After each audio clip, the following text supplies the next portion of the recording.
High বন্ধুরা, তোমরা সবাই কেমন আছো? আশা করি সবাই খুব ভালো আছো, সুস্থ আছো। আমিও খুব ভালো আছি, সুস্থ আছি।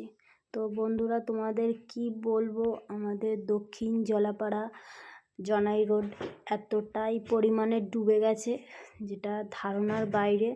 দেখতে পাচ্ছ বন্ধুরা, আমরা কেমনভাবে যাতায়াত করছি, যেটা ধারণার বাইরে। মানে এত পরিমাণেই ডুবে গেছে, যেখানে চলার কোনো পরিস্থিতি নেই। বাচ্চারা চলবে কি, বড়রাই চলতে পারছে না, খুবই অসুবিধা হচ্ছে। তোমরা সব দেখতে পাচ্ছ, এতটা পরিমাণে জল হয়েছে যে ঘরে বসে থেকেও ঘরের মধ্যে জল ঢুকে গেছে। তো দেখো বন্ধুরা, আমরা এখন একটু বাজারের দিকে যাচ্ছি। দেখো বন্ধুরা, বাইক নিয়ে কিভাবে আসছে, যে ডুবে যাওয়ার মতো, যেতে পারছে না তবুও যাচ্ছে। তো তোমাদের আর একটা জিনিস দেখাবো খানিকক্ষণ পরে।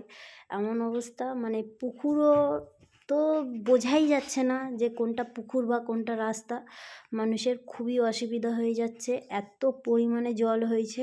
প্রত্যেকের ঘরে ঘরে জল ঢুকে গেছে, বাচ্চা কাচ্চা বড়রা সবাই খুব পেরেশান হয়ে আছি।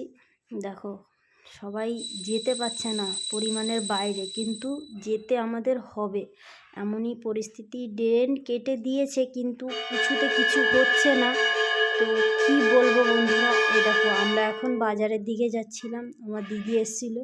তো তোমাদেরকে দেখাই, এমনই পরিস্থিতি। আমরা এতই হাসছিলাম যে দেখ আমাদের পরিস্থিতিটা কি হয়েছে। এবারে আমরা নৌকা চলবো। দেখো বন্ধুরা, আমাদের এখানে নৌকো চলতেও শুরু হয়ে গেছে, যেটা সবাই পরিমাণের বাইরে, যেতে বাধ্য, যেতে আমাদের হবে, আর এবং যেতে আমাদের হচ্ছে।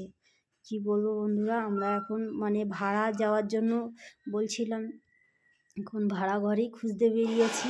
কী করবো, তোমরা একটু আমাদের পাশে থেকো, সাপোর্ট করো, লাইক কমেন্ট শেয়ার করো বন্ধুরা। আমরা খুব কষ্ট হয়ে আছি, তোমাদের যদি ভালো লেগে থাকে অবশ্যই তোমরা কমেন্ট করে কিছু জানাবে।